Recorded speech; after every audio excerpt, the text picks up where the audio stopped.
their own stuff if you're interested. The in League that. of League of Legends. League of Legends, exactly. It's like the League of Villains, but League. Check out the players for the side of Coop. Got This Bad. Actually, Got This Bad's the main guy to go to. If you hit him up on Discord, he's the guy to contact if you're interested in what they do over at Athena Esports. Though, as we are into game, I'm going to drop the music down a little bit, and that way I can ask all of you guys, how are you doing tonight? How are you guys doing? Lord Reeves, thank you again for that 11 months tier 1 sub. That is just insane. You've been one of the longest standing supporters. I don't know where Nong Nong was. He was contending you for a while. But either way, we should be seeing, I think that's that 6-month gold badge. Wait, no, the silver is 6 months? I wonder what gold is then. Riot. Yeah, I think maybe it's a year long is the gold one. But either way, we do have a tier 3 sub. No one just gets to see it, I guess, at this point. We got a bunch of purple bands, Kha'Zix, Vigar, and some blue for the side of Athena, as Nico and Xerath going to be banned away. I'm curious, Wraith, did you see whether or not Nico was banned last game? It was not. It was not, and yet wasn't played either. That is so curious. Is curious, because yeah. It's OP as mess. She is a glass cannon, able to just insanely burst the enemy team down, especially that ultimate. That's a really good ultimate to pair with Ziggs, by the way. If you're interested in some wombo combo potential, if you can communicate with a team member, you're playing jungle Nico with a mid laner Ziggs, all you have to do is let them know when you're flashing in, you root a bunch of the enemy team with a Ziggs ultimate piling down on top of it. It's about the same AoE radius. That's some serious wombo combo potential. Mm-hmm. Wraith's webcam is not working. Yep, it is. Yeah. It is broken, so we can't see his glorious soot-covered face, which is totally okay. As Otter, why are you sorry? I shoot the duck. Why are you sorry, Otter? Is it because I don't know why Otter would be sorry. As Rain9 gonna grab Camille, really good early game engage. Pretty decent jungler though, with a Mumu being hovered over. We might see an Mumu in the jungle. We're having Duck tonight? Oh, I haven't had Duck in a while. It's pretty decent. Oh, Braum Lucian from the side of Team Athena. That's a nice pairing in that bottom lane. Super strong with that passive from Braum, concussive blows that can come through, and Lucian being able to proc them pretty quickly. So good stuff from their lineup overall. What ADC, even though ADCs are garbage, what ADC would you take into that pairing? Ezreal. Poke, poke, poke, poke. That because Ezreal's fine by himself. Lucian and Ezreal are kind of the meta right now. Ezreal's really safe and Lucian's really lane dominant. Let me see. Is there anybody else on the scene? I mean, Jhin and Ashe are always on the scene just because they're useful even when they're behind. And Jhin is kind of a lane bully, except when he's paired against a mage support. He has some trouble. And Corki being grabbed as well, so another time we get to see him. We didn't actually see him in the last game, even though he was banned away. Definitely seems to be one of those champions that's coming back into the limelight as a bit of a strong choice, as Cassiopeia picked up from the side of Cyrano. I'm really digging that, though. Is it Cyrano? It should be probably Cyrano. Because the C into the vowel of the Y, Cyrano.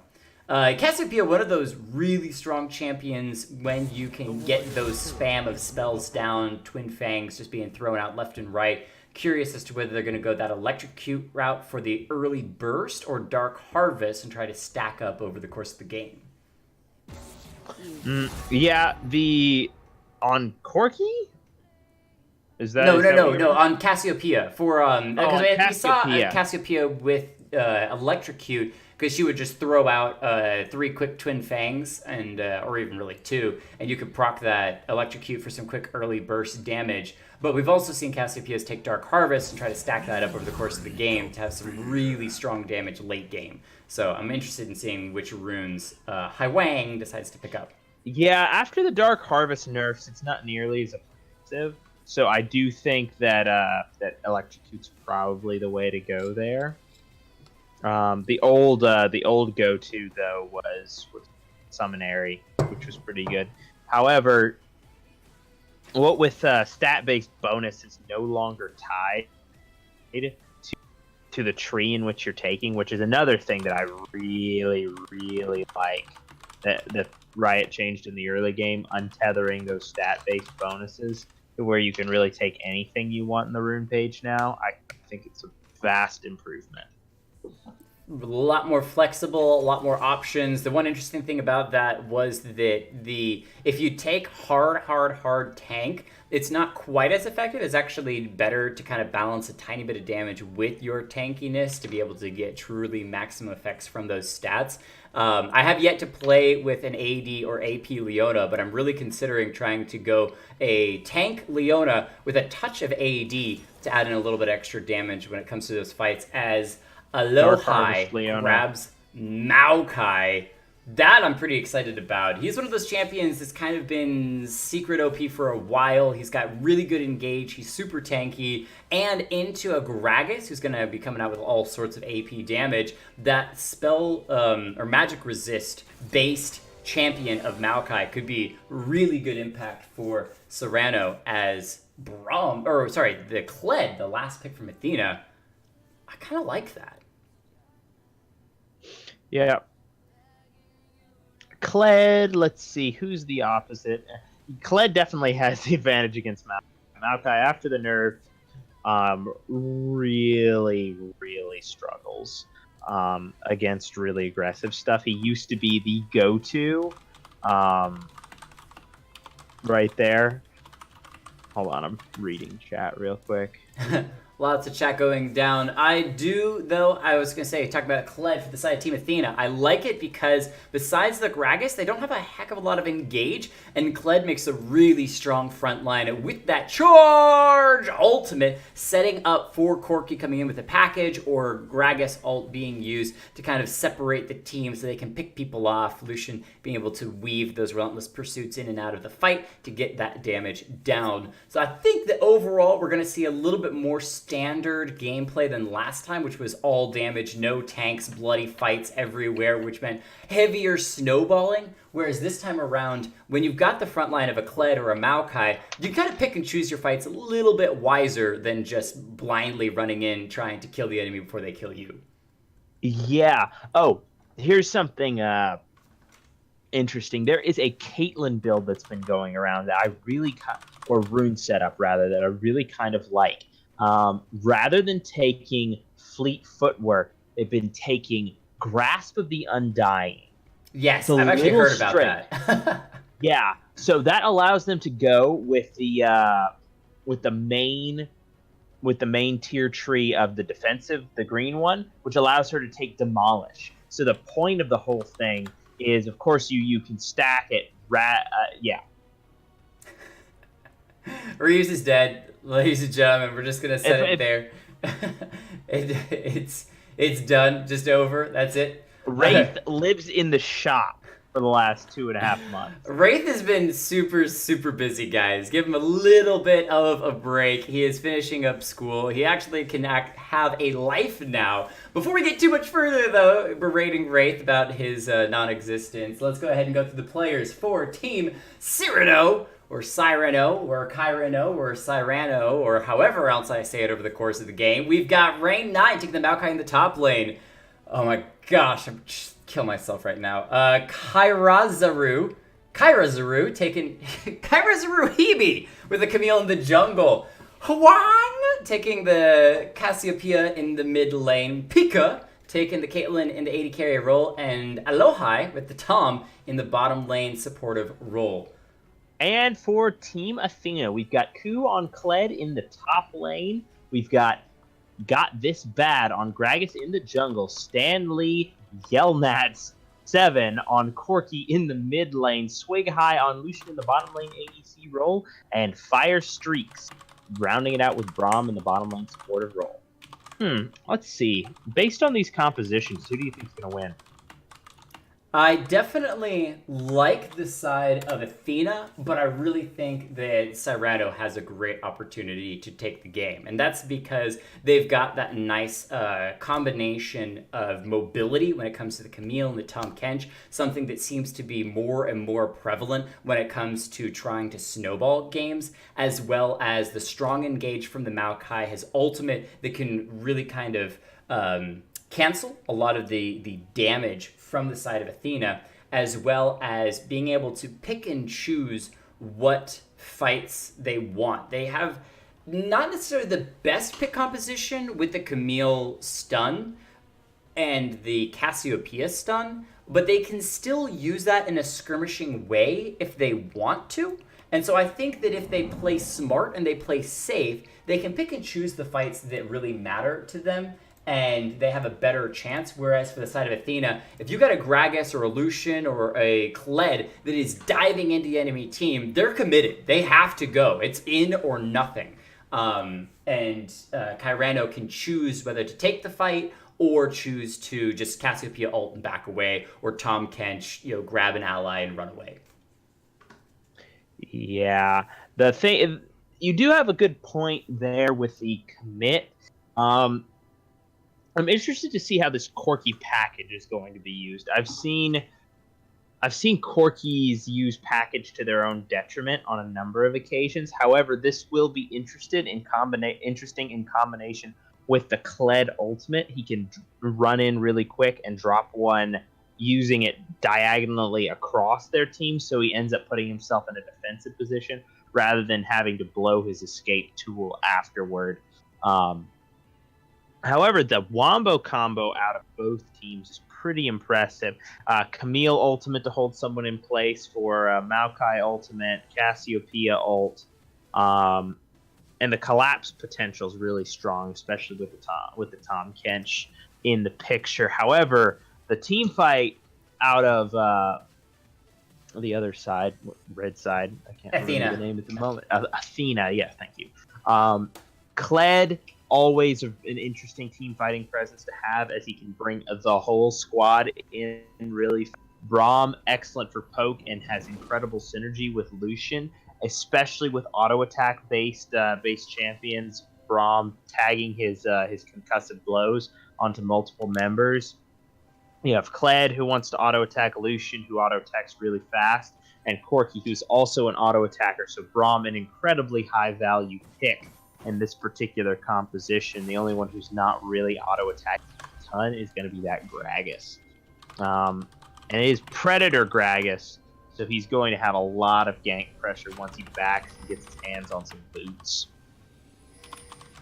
So let's see if we have any early game shenanigans. Like we did last game, the entire team from blue side going into the enemy team is a red top side. I also have to point out very briefly that I did mention earlier incorrectly Maokai's ultimate negating the damage from the side of Athena. I was actually thinking about Maokai's old ultimate, which I haven't thought about in forever. If you remember, it was that AoE that over time would negate more and more damage of the enemy team that was inside of that AoE. I'm 2 weeks behind the meta. Jake is like 2 years behind 2 years behind the patch changes.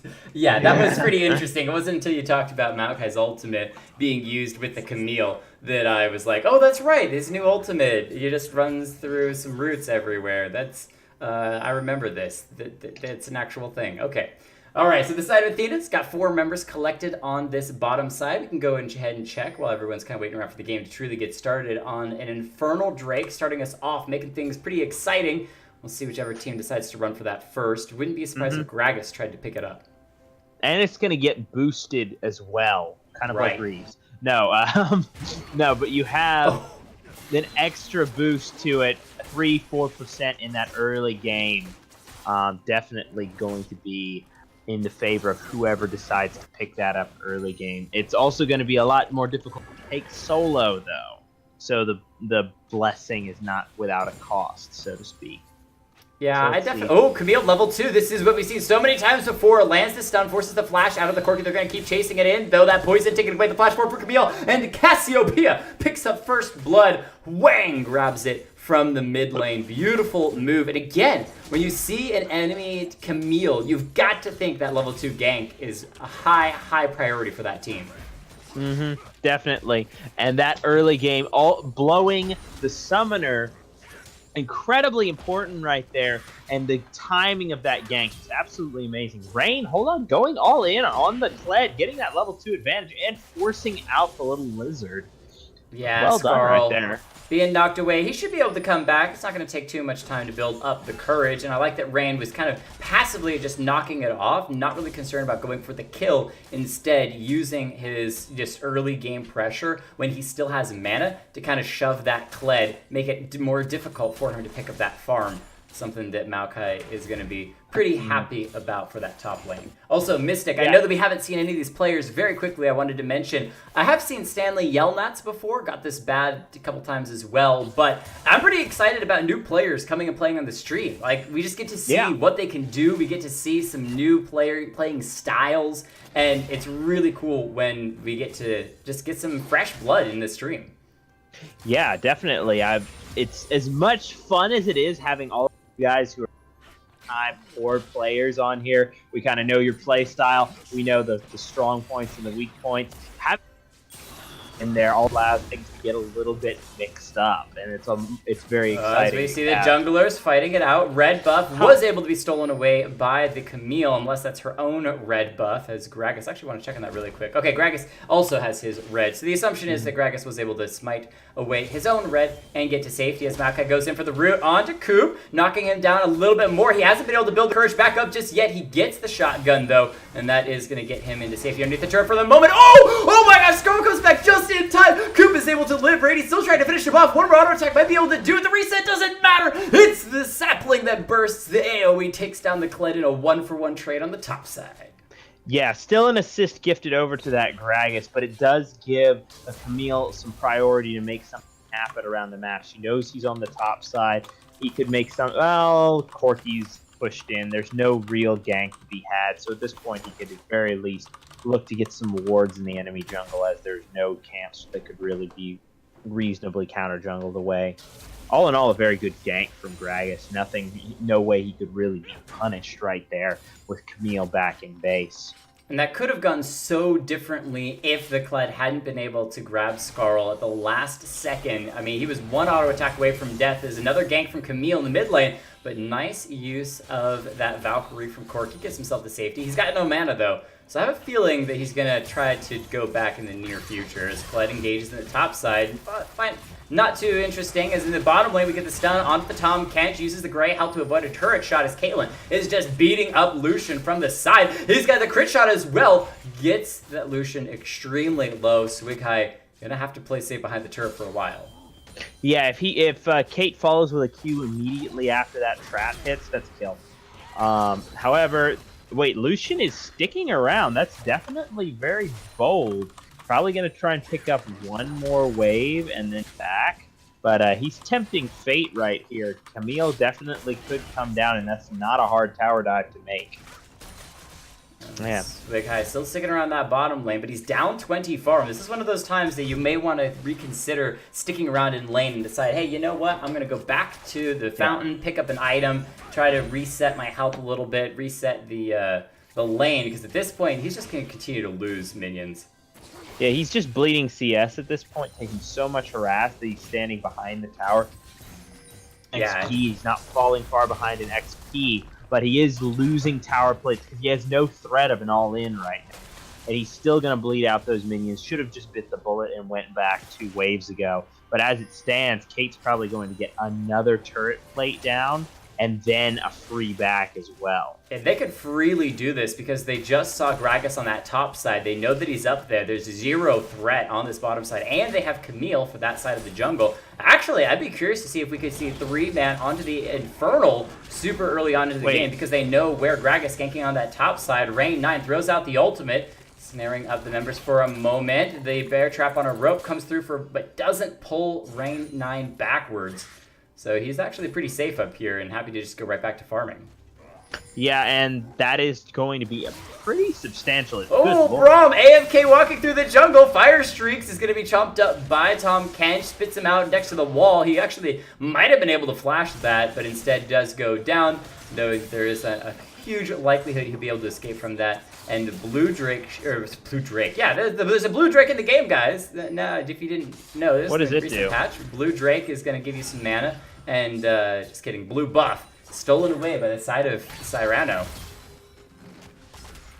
Actually, that's a good question. Dark Vites in the chat. If you would do me a huge favor and pronounce this team, Cyrano, Cyrano, how is it you say that as Kled ganking once again on the top side? And by ganking, I mean engaging. You throws out the ultimate to make sure that he's able to track down that Maokai, get the kill. Some good moves and nice use of that passive Skarl to re-engage after the fight initially looked like it was going to Maokai until he was out of mana. Out of mana. That was the main change that really hurt him when he was like the bane of Season 6. They upped all of his mana costs, so he wasn't nearly as oppressive to play against in lane. He couldn't really 1v1 the casters because he would burn, or the casters and the all-in mage, or the all-in bruisers. That's the word I'm looking for in the top lane. Simply because he didn't have enough mana sustain to make it through. And would cripple himself, and that's exactly. Oh, nice double ultimate from Huang in the mid lane. Gonna get some damage down and avoid the ultimate as well. The Camille still goes in, finds the hook last second, and now that's the Hextech ultimatum onto the Corki. Flashes away from the minions on top of it. Double kill for Camille in the mid lane. Wow, that was pretty clean in that middle lane right there. They ended up dodging out that really awesome ultimate out of the Cassiopeia stunners right there, getting a ton of damage down onto Gragas, forcing him to back off really quick after expending the ultimate for no cost. Camille manages to dash through it and land the quick kill onto the Gragas, and then directly after follow up with a ultimate onto that Corki, and once that was accomplished, they could pick up that kill and then flash away, no kills traded over. Stun Meanwhile, on in the the top bot lane, Kench, but he's going to be able to walk away. Yeah, if you don't do any damage to enemy champions, it's not that concerning. Caitlyn really wants this third play, but he actually hits Lucen instead. Going to poke a little bit more damage onto the Brahma as well. One more hit should actually get the plate off. Oh, he has been able to get it. Okay, so extra more gold. Back to the Caitlyn and the Tahm Kench in that bottom lane as they continue to really, they haven't got any kills, but they have won the lane. 95 CS to 50 on the Lucian as we see a gank on the top side. Bear Trapper and a rope going to miss the ultimate from Maokai, and it's actually headed in the right direction. The stun not going to come through onto the Gragas. He's going to be able to chase in onto Reynex, but Camille is here. She's got the red buff, going to be doing plenty of damage onto Gragas. Maokai takes them out, and they're going to chase in, take out Kled as well as Cassiopeia is chasing Corki away, who was considering trying to join his fellow teammates. I have to speak to the coordination right there. Really nice to see. Hold on, there's no mana. Oh, wait, Cassiopeia, it's a slow. Okay, good move by Corki. Is able to avoid being stunned up. That was super close to going down in the mid lane. Yeah. Why did he cancel his ultimate? I'm not sure. Maybe he's out of mana. Who knows? Which it doesn't change the fact that he ulted, so he wouldn't need to cancel it. Either way, they are going to be recalling, which should get this bottom lane first turret to the side of Cyrano, able to pick that up and be able to continue to snowball the game. They're on to that Infernal Drake, first Drake of the game, and they're able to get it before the bottom lane turret even goes down, stacking a good 6,000 gold lead. Man, this is looking like a really good team so far. Yeah, I'm very impressed so far. This is Cyrano on the blue side, correct? Yes. I thought so. Okay. Yeah, Cyrano definitely coming out very impressively in this opening match. I have to comment on the incredible coordination in that top lane gank. The Gragas came in, but immediately Maokai calls it out and flashes not toward his turret, but downward toward the river, having his ultimate trail him. And they think he just made a mistake and chased him straight down into the Camille and the collapsing Cassiopeia from mid lane. Very well coordinated between team members right there. And they're going to be ganking onto the Maokai. He's 1v3, throws at the ultimate, not going to matter, so he finally gives a kill over. Nice cast from the Gragas, resets on the Tahm Kench. However, Caitlyn finds him with a good crit. That beautiful 90 caliber net, able to make sure the Gragas goes down. So good collapse from Cyrano.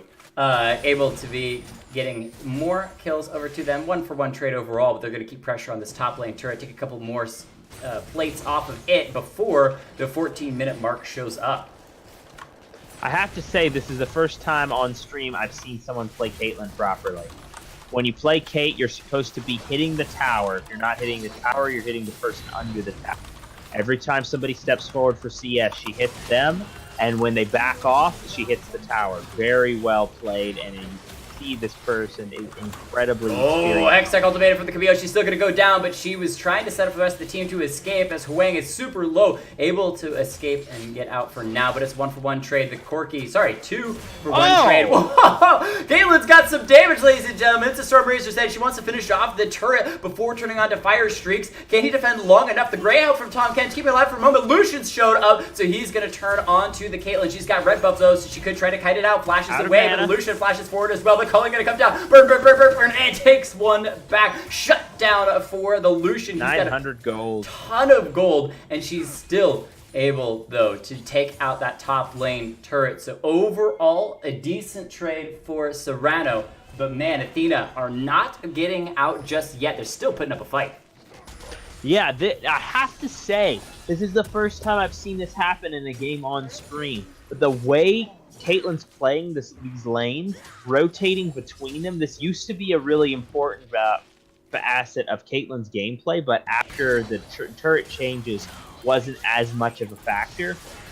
The rotation between lanes, hold on. I was going to try to 1v1, but Maokai says, I'm going to throw out my ultimate, try to get out of this one. He doesn't have flash available, even with the knockback. Not going to be able to do it, can't get to the Plascone in time. However, the Camille is here, ready to hop over the wall and engage. There is a Braum that seems to be the target. Gragas going to be found by the Camille. She has not the ultimate yet. So there's still a little bit of time on that. Is Colette going to be engaging? It's actually headed towards the Camille. He's going to find her. She's able to nice hook shot away for her now, but Coop still dives in deep. They're looking for the kill onto the Cassiopeia. She's burning down with the Ignite and will fall, even though she's able to pick up the Braum. The flash from Tom Kent with the great health, but he is evading the rest of the team. It's a bait. He's trying to get them all to chase him. Caitlyn going to be setting up some traps as well, trying to reposition, and that will cause Team Athena to back away from killing that Tom Kench despite him being so darn low. Yeah, definitely. Piku, wanted to say before, after that, it was kind of a fiasco right there. Basically an overzealous invade into the enemy jungle after the Maokai got caught right there. Just too much aggression without any wards in the enemy jungle. Their blood got a little bit hot, and they decided, hey, why not? Let's take this fight. We're so much stronger than them. And they got their noses bloodied a little bit on that one. But I have to comment that the way Caitlyn is playing this, has gotten gold on every single tower, has cracked all of the plates. So turret plating is bonus gold. It falls off after 14 minutes. So you end up it's completely off. It's gone. Yeah. But Caitlyn if you has check collected all of that. If you check her gold, 8,000 gold. That is 3,000 above most of her teammates. She is doing insanely. Rift Herald was picked up earlier by Team Athena with some good rotation, and they're going to spawn it in the mid lane, wanting to siege down, hold that our own mid lane turret, which is sitting at just a little bit of health. Shelly going to charge and get a nice half chunk of damage onto that middle lane turret as Maokai engages from the bottom side, finds the root, but it's only onto Braum. I don't think he's going to be able to get out of this one, so Sacrificial Lamb for that ultimate from Maokai. The siege, though, from this Caitlyn, from Cyrano, just going to continue on this mid lane turret. They should be able to pick it up. Yeah, definitely. This should go down immediately. Though I don't believe that they'll push through onto a tier 2.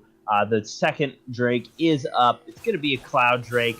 Nothing incredible, but it's a Cloud Drake! Oh my gosh! They're gonna be able to take the Cloud Drake! It's the first Cloud Drake of the game! Sorry. I just gotta hype up the Wind Drakes, you know? Are you having fun? Yes. Now, granted, 3% movement speed in combat is pretty nice. But the out of combat movement speed, nice for getting away, nice for picks, nice for repositioning, but doesn't have the raw impact of, say, an Infernal Drake, which, by the way, you have the boosted Infernal Drake. We'll just start calling the Reefs Infernal Honorary. There is a second Infernal Drake coming up, though. You do have the bonus damage from the Infernal coming through, as well as if they manage to pick up a second one, this is going to be a very substantial lead, more so than it already is. And that would be so nice for that Caitlyn, who's already super far ahead. Kled gonna use the ultimate, but he runs into the wall. I think he's going down. The flash from Camille to throw out the Hextech ultimatum. Kled's going to fall. Nice moves from Huang as well on the Cassiopeia coming from behind. Make sure he goes down. Talk about that coordination and team just overall playing as a team. Man, Cyrano is just showing up so clean this game as Pico almost 1v1 solution to the bottom lane. Where's yeah, the actually had it. Maybe he lost vision at the last second, or just didn't think that that crit shot was going to do quite that much damage. Who knows? His Fire Streaks throws up Unbreakable and the Glacial Fissure, but the ultimate from Gragas actually knocks him away inside the belly of Tahm Kench. He's able to blast Cone of Safety for now, and Rain 9 will fall. Good kill back for Team Athena, as they're going to want to chase this one in. Cassiopeia stepping forward, getting a little bit of damage onto Brum. The Siege, though, is this mid-lane second-tier turret. They're going to be able to knock it down to half, and he might finish it. Yeah, that's the thing. Even being down one member, they're still Corki uses the package in the mid lane. That's going to burn several members down. The Cassiopeia spat out. She's alive for now. Camille very low, but has the hook shot to try to escape. Aloha going to sacrifice himself. Make sure the rest of the team, the carries, can get away. So one kill back to Team Athena, but they did lose that second tier turret. Yeah, and the second tier bot lane as well. Caitlyn was down bot and hammering away at that turret. So overall, a very positive trade for blue side, whereas the Team Athena did not manage to pick up anything more than 300 gold split 5 ways. That's much of a bounty, considering that they did lose 2 structures off of it. And Caitlyn is sitting at 10,000 gold. You want to talk about not impactful 80 carries? Pico says, I think I can prove to you that 80 carries can be impactful when you get this far ahead this early on in the game. 20 minutes in, has already completed 2.5 items, looking for that Infinity Edge next. Is done really well this game.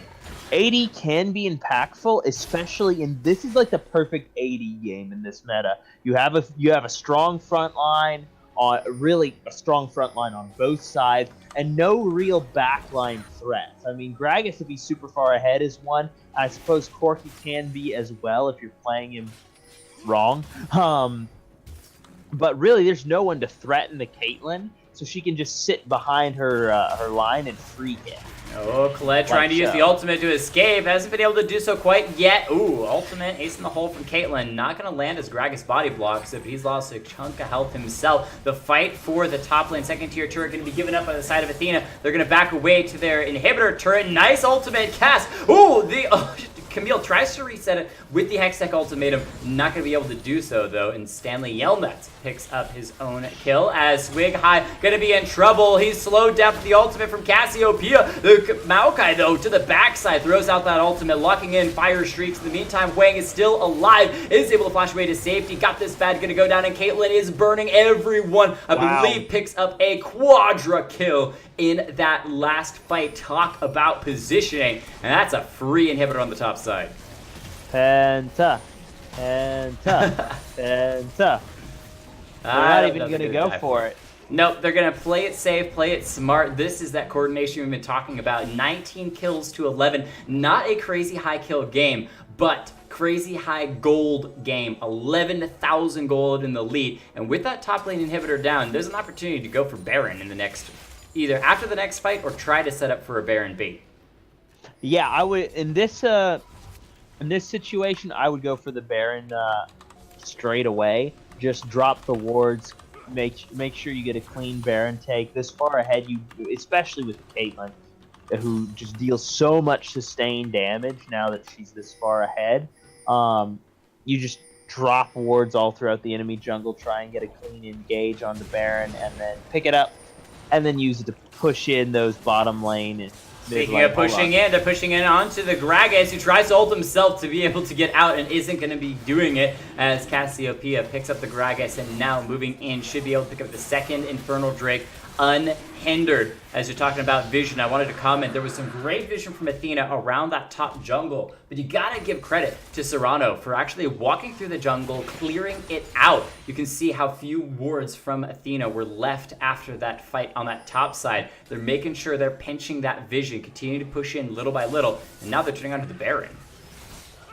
Yeah, that's 17% bonus damage going through from blue team right now.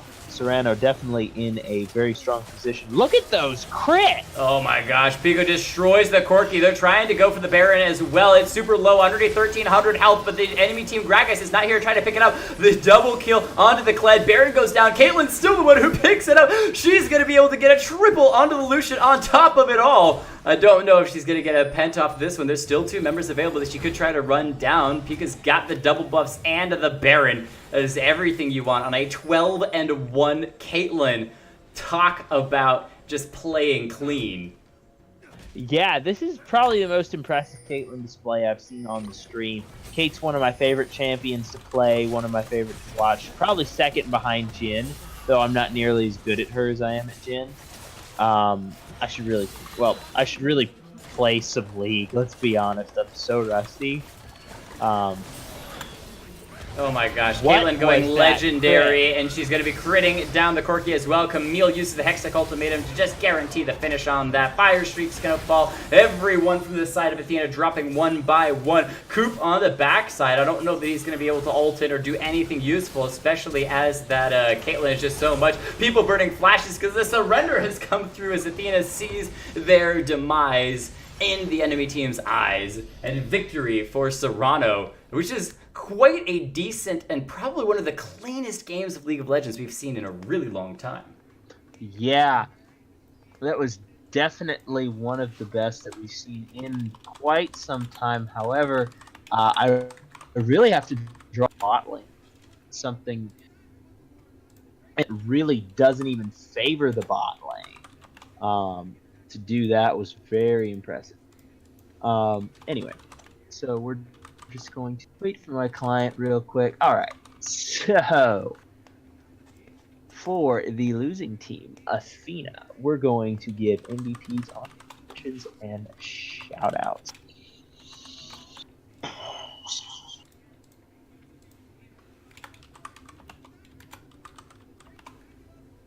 Honorable mention.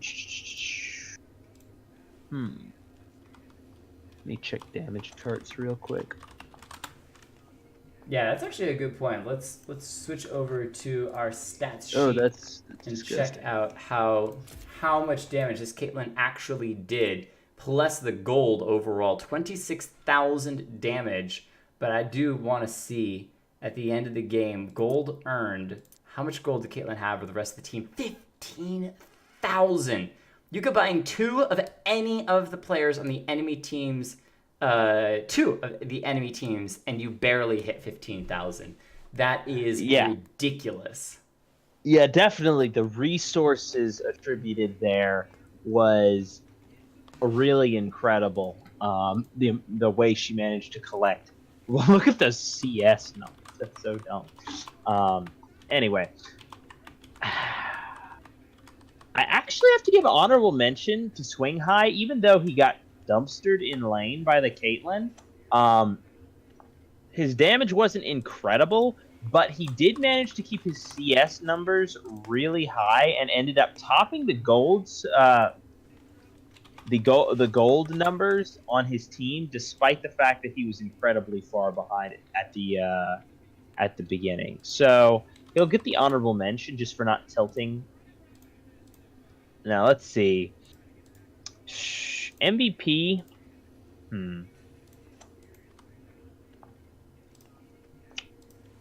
I want to give it over to.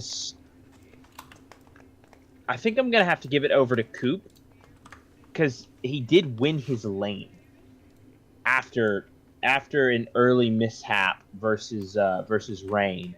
Coop probably did the best in the laning phase out of anybody because he didn't straight lose. I mean, Stanley did get camped out by the Camille in the early game and ended up eating a couple more ganks. toward the middle stages. However, Coop did not lose his laning phase, actually managed to solo kill his opposite number, received a couple of ganks from his jungler. All in all, I think that's enough to earn him the MVP right there. However, MVPs, honorable mentions, and shoutouts. I think everybody has to get a shout out on Cyrano here.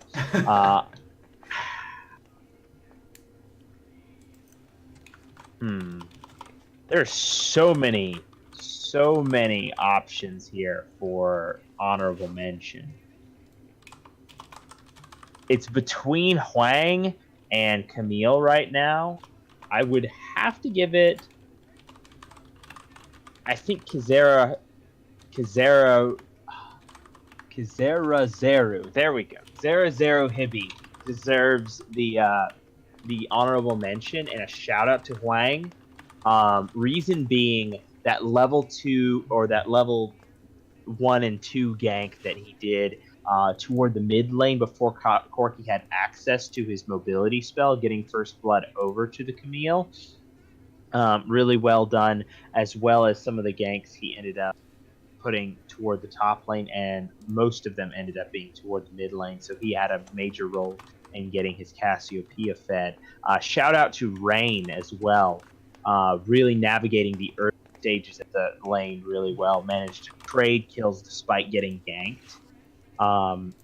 However, MVP, and I know you guys are going to go nuts, ADC bias! It's a low high! The top Kench! When you unbench the Kench, he's just so incredible. Oh, no, I'm kidding. It's definitely Pika for destroying. Yeah. I mean, can you even argue against that? I did want to mention, though, the Camille. I think one of my favorite things about the Camille is not only the freedom to engage multiple times over, really looking for, gank, but when the mid game came around, engage. Normally you think of like Maokai ultimates used to engage. Camille was the one starting most of those fights. And one of the things that I loved was her use of the ultimate to kind of reset where some of that damage and focus from Team Athena went to. There was at least twice, if not 3 times, that I thought that she was guaranteed to be dead, and then she ults at the last second, surviving either the fight or a few more seconds, which kind of mentally takes that energy from Team Athena to go, whoop, hold on, where'd she go? And then have to track her down and find her after that Hextech ultimatum. So just really, really good movements. And as you said, I like Rain 9 as well. Showing the power of Maokai in a 1v1 against Kled, which is considered a pretty strong top laner. There's the ADC bias coming out. Do we need an ADC bias emote, guys? We may have. Does anybody really need an explanation as to why Piku is I think crazy laning, crazy rotation, crazy late game. All right, guys. Or as late as the game went. Well done. MVP. We're going to set up for game number 3. Team CCC, Cat Can't Carry 3.0, Return of the Int. Sounds like a Briar title if I had any say in it. Versus Team Redline. We're going to take a quick, short music and marbles break, and we'll be right back with game number 3. Don't go anywhere. If I can find the right... There it is. The right scene to switch to.